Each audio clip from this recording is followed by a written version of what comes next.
Bethany, welcome to Nobody Puts Marketing in the Corner. Thank you so much for agreeing to share your experiences with us today and jumping into the hot seat for one of our first episodes. For those those people who listen who don't know you, do you mind just introducing yourself and kind of talk a bit about Transparity? Yeah, so I'm Beth. I've been in marketing for the past 10 years. Within those 10 years, worked at a few different companies, primarily B2B tech.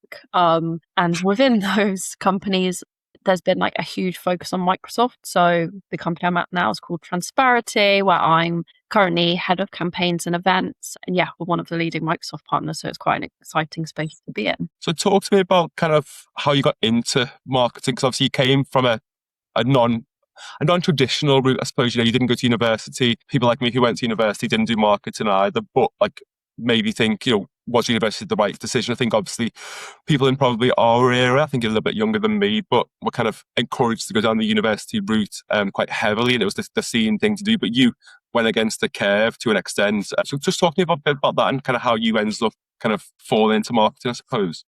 Yeah, so I guess it's kind of similar to me. You get to the end of kind of sixth form college and everyone's really kind of thinking, what do I want to do? Where do I want to go?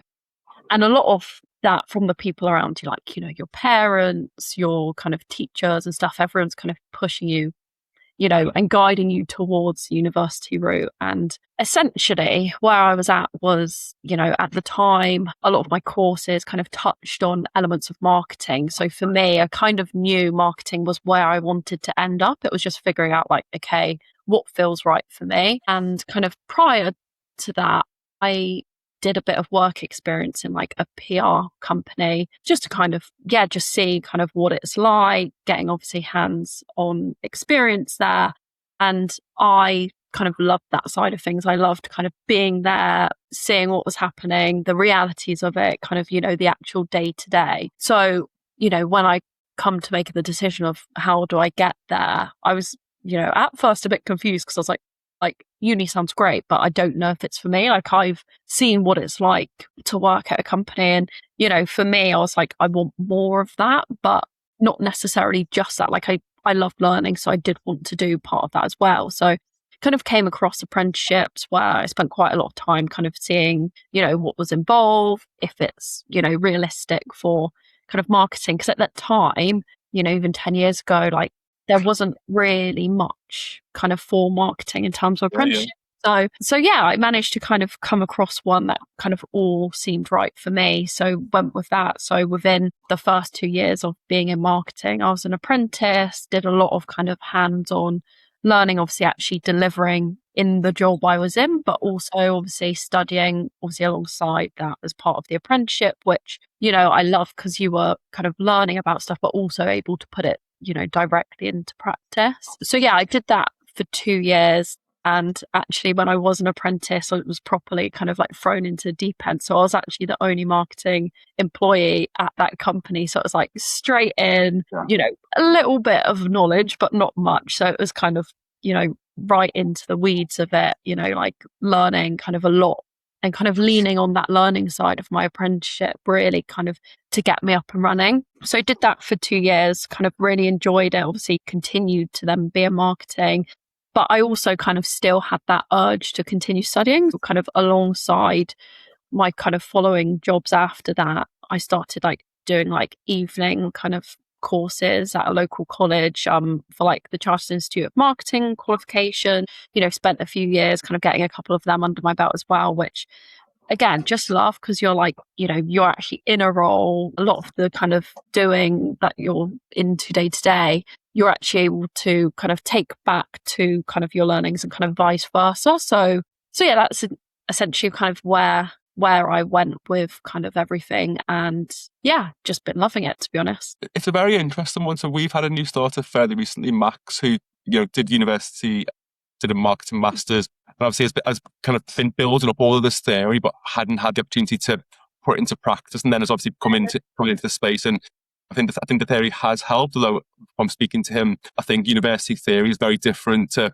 practical marketing, and the sort of stuff that he told to do at university was just not really real world experience, but he understands what certain things are. So actually, what we would class as kind of marketing buzzwords, keywords, I think he definitely knew there. But I think it is quite interesting. Obviously, you've then gone in entry level, the same as what he is ultimately, but you hit the ground running and maybe saved 4 years of your life, really. So I do think it's an interesting route, and I think possibly we'll see more people going down it in the years to come. And you're probably one of the early adopters from like an apprenticeship point of view, because nobody in my age, kind of when I was kind of leaving college, even had an apprenticeship on the radar. Apprenticeships were seen as being, bricklaying, much more kind of hands-on, functional, and not really kind of clerical in that respect. Reflecting back, you glad you chose that route? Yeah, definitely. I think, like it's always good to choose a route that like feels right for you. I think obviously it's easy, the easy option for me would have been just to go to uni, and that is also like an absolutely valid route to go down. But for me personally, like I knew I kind of wanted to get like that real world like insight from day one. It's what I had a little glimpse of, and I was like, yeah, I want to kind of pursue that more. So yeah, absolutely loved it, and would definitely like recommend, I think, anyone that's like obviously early on in their career, like, actually just have a look around. Like even outside of apprenticeships, there's probably new routes in that like, we aren't even fully aware of yet. So yeah, I think it's just important to find like what feels right for you to end up kind of where you want to be. Yeah, and I think it's probably more lucrative to go on apprenticeship these days than it was back then on pennies and how. Yeah. So that was obviously 10 years ago. What got you into kind of the IT world? What got you into channel marketing? Yeah. So, even going back to my apprenticeship, that was for like a B2B SaaS company where, that was like ultimately my first experience in the marketing world. And I really enjoyed that. I really enjoyed like the B2B element of it. And kind of, I think as well, like just the whole kind of tech world, like it's so fast moving, and it's something that I personally really enjoyed. So once I finished my apprenticeship, I actually went to an agency where I was kind of spread across different types of clients and stuff like that. And, it was more kind of, well, it was a lot further away from like the tech field. I enjoyed my time there, but I was kind of craving the urge to kind of go back to like the tech B2B space, which is where I then ended up working, for various kind of Microsoft partners. Which, yeah, again, like the tech world's fast paced. I think Microsoft's even more fast paced. So I think it was like, it was that whole kind of like learning piece of like always keeping up to the latest trends in terms of like the actual sector itself of like tech, but also like the whole marketing, like, things move quickly. So yeah, I've kind of been in the like IT channel space now for 8 years, and I don't see myself like moving anytime soon. It's a space that I think is just kind of like thriving, and kind of, yeah, there's a lot of exciting things going on. So I think it's a good place to be. Yeah, no, absolutely. I think it's an odd one, isn't it? Because when your friend says, "Oh, what is it you do exactly?" and I'm the same, I try to explain like we do marketing for IT companies, and they're like, Yeah. "Oh, it doesn't sound exciting, doesn't sound sexy, so to speak." But I think once you're in it, I think it's very easy to become really passionate about it, and that's really what this podcast is about. It's about taking that passion from people who've got 2, 5, 10, 20 years experience and just instilling it and passing it on to other people, because like it's such an interesting space. It's so much more exciting to me, at least, than like, at the early parts of my career, I did lots of B2C stuff for education. Then I did lots of recruitment stuff, and I've worked across a whole host of sectors. It never quite felt, I'm going to say something really cheesy now, but it never quite felt like home. Whereas I think, I found a space that I really enjoy and really passionate about. And really passionate about kind of sharing those experiences. I wasn't aware that you'd done some time on the dark side, but we won't hold agency life for everybody. It's not for everybody at all.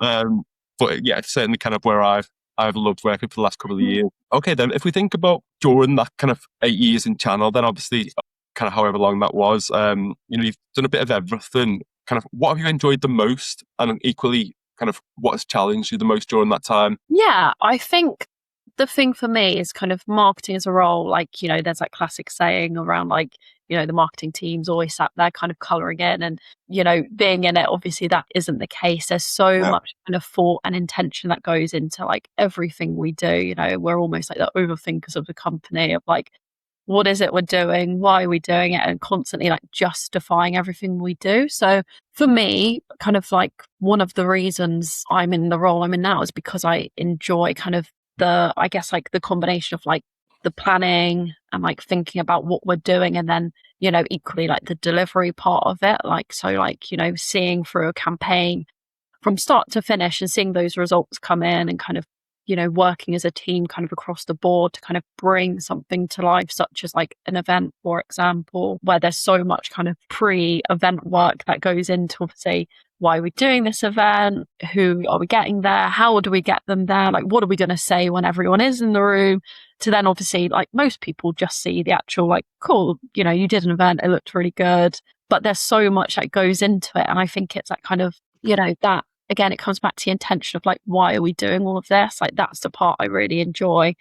And then, just like, working with the rest of the team to deliver on that, it's just such a great feeling. In terms of challenges, I think I mentioned earlier, obviously, not just within marketing, but within the tech world, there's kind of, things are constantly speeding up in terms of like pace of change and stuff like that. And I think, whilst I love that pace of change, obviously it's quite tricky sometimes, I think, especially in the Microsoft world where, there's new tech coming out, there's kind of new solutions, and it's kind of balancing that whole, we have a plan that will help us kind of meet our goals, but then keeping space for that reactivity so you can like stay relevant when something changes or there's something new. And I think, that can be quite challenging. And, for a lot of people I've spoken to, that is something that I think more marketers are trying to be mindful of, like, cool, this is where we want to go, but how can we kind of keep room for, I guess, like flexibility and change? Because, even thinking back to 2 years ago, how we were talking about AI to how we're talking about it now, like, world's different, right? So yeah, I think that can be a challenge. And I think, that's a challenge I see most people kind of facing across the board right now. Yeah, I've made a note here because I didn't want to interrupt your flow, but I think the role of marketing has certainly, to me at least, it's certainly evolved and it's certainly become a lot more kind of serious, or certainly plays a more important role in business. I think, Yeah. I remember back to days when marketing were also in charge of the printer. So the printer was broken, marketing was expected to fix or find the solution. I think I'm very glad that, we're moving away from the colour and book kind of annotation, and marketing aren't that busy. They'll just pick up a bit of printer and a bit of everything else. So what does a typical week look like for you then at Transparity? Yeah, I think, every week, every day feels different. I think especially in marketing, like you kind of have a lot of different hats you're wearing. Sometimes you're planning and you're talking to different stakeholders about kind of, what is it we're talking about and why, and trying to understand that kind of technical, I guess, level of what is it we're actually selling. I'm not a technical person, but we need to have a technical understanding of what it is we're doing and why. So, sometimes it will be figuring that out. Sometimes it will be, we're planning our next email campaign, and the next day could be kind of at an event. So I think it kind of really, really varies. So it's, I guess a day to day is kind of like, you have to be flexible in what you're doing. Your to-do list will have a wide variety of tasks. You need to be able to, have a meeting where you're planning to then the next hour quickly do some of the delivery. And I think, in short, no day looks the same. It's all kind of very different. But I think, again, it's like, it's part of like being in marketing, isn't it? It's kind of, as new kind of ways of marketing come out as well, you need to be able to like also spend time kind of, adopting those as well and implementing those, such as like obviously AI now, and using that within kind of what we're doing day to day, and spending time also like looking ahead of like, how can I use tools to kind of improve what I do? So yeah, kind of a real variety of tasks, really. Yeah, I think gone are the days, or certainly there's so much going on in the marketing world where you can just do one thing and just do one thing only. I think that marketers are being forced, I think, to be more generalist, even within a specialist area. If your bag is kind of organic and you've been doing SEO for ages, now this AI search has come into the arena and it's dominating everything because your organic traffic's gone. Suddenly you're not just a search engine optimizer, you are having to do so much broader. But actually, SEO people in the past are now also having to be content people, and they're also having to be a little bit technical and fix things under the bonnet. I mean, I love the variety and I love pace and I love being challenged. And it strikes me that you are the same. Circling back to something you mentioned earlier around kind of the event side of things, I know that's something that you guys do a lot of. How important would you say that is to your kind of, I suppose, go-to-market strategy? Yeah, so I guess like within my role specifically, obviously head of campaign and events, like events is kind of a crucial part of our strategy, but also you kind of see it across the industry, right? Everyone's kind of running events all the time. And I think what we're trying to do is obviously build communities where people can kind of come together and hear from a mix of obviously like, the industry experts that are kind of in the day to day, kind of, the people that really know their stuff, bringing them together with the people, that are looking to transform their business with AI and kind of bringing them together with their peers. So I think it's a combination of obviously trying to bring everyone together in a way that really provides value and kind of what people are trying to achieve. And obviously when we come to run our events, we really try and like stand out and kind of bring our experts out and kind of what we do, because if people are there to kind of hear from them. So I think it's really important for us to make sure like we're really leveraging our people within the business to kind of bring that community together and kind of just start a conversation, really. That's what we're trying to do. We're trying to get the right people in the room to have the conversations, to all share insights with each other. It's not necessarily we're there to kind of hard sell to people. That's what I think sometimes people expect when they're coming to this event. It's like, well, when are you going to sell to me? And it's like, create an experience for you to learn and kind of grow and kind of take that back and implement that into your business. So yeah, it's kind of at the heart of what we do, really, whether that's kind of any format, really. We're just looking to share insights that would just help kind of transform how people work. Would you say there's been from your experience, I suppose, obviously the COVID era, which we don't talk too much about because it was a lifetime ago now, but obviously everything went online, people stopped doing events. It certainly seems like there's a much events are definitely on the resurgence. Kind of, why do you think that is? I think like a mix of reasons. Obviously everyone went online and everyone was like, all webinared out. And I think now, like, at least whenever we're at kind of any of our events or kind of any other events that we're at, whenever I go and ask people, what brought you here today or kind of why are you here? Most people just say, I want to kind of meet people, I want to have conversations, I want to hear what other people are doing, not just from like us as the experts, but also like from their peers, right? That's one of the most valuable things you can get from these events is, even if I attend an event as an attendee, I want to go and kind of chat to people that are in situation, hear about what they're doing and why, because I can then obviously bring that back and, improve the way I'm doing things. So I think that's probably why they're kind of, I guess everyone's back to normal right now. Like it's kind of, like you said, that COVID era is fully behind us. And I think it's almost probably like we're seeing the opposite now of like people want that in-person kind of experience more so than,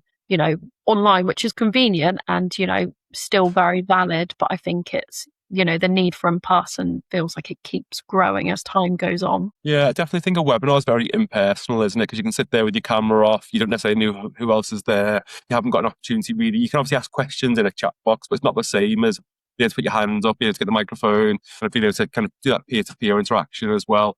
Do you think events provide a lot more value then to people? And obviously from a networking perspective, but then also the opportunity to just link with peers, ask questions. Yeah, I think so. Quite often, at an event, you get the awkward, like everyone arrives and no one knows each other. But quite often you see, when it's time for everyone to go home, you'll see people kind of go off in their own little groups and kind of, oh, you work at that company, I know all about that company, like let's have a chat type thing. Yeah. So you definitely see that more and more as time goes on, people want to talk to people really. So yeah. Fab.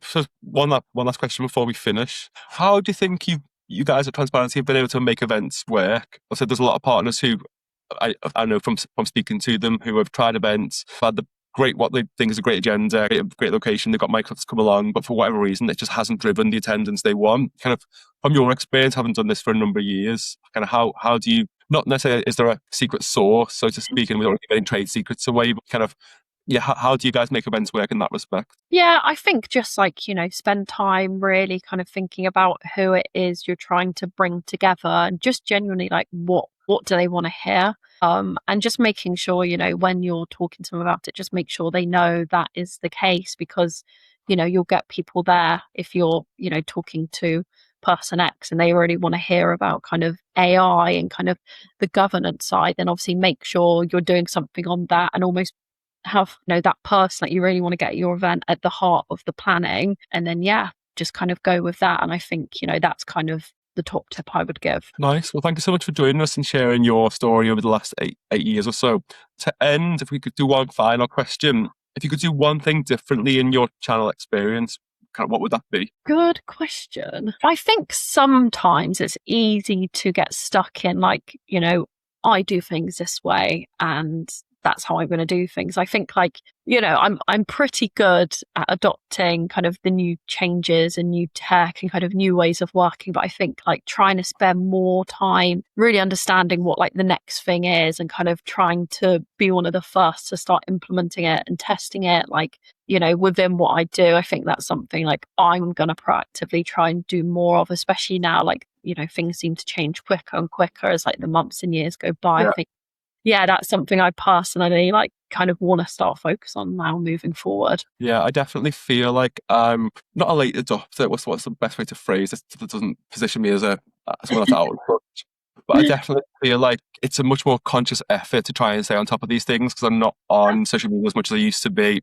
Obviously, I'm subscribed to lots of things. We keep a finger on a pulse, but I definitely feel like it's one of those, you know, yeah, just trying to try to keep Yeah. on top of it is a challenge, isn't it? Well, thank you so much for your time. That's been really useful. I think some of Thank those you. things will really resonate.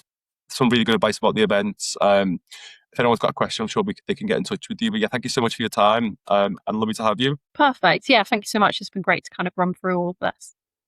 Cheers, Beth. Thank you very much. Thank Bye bye.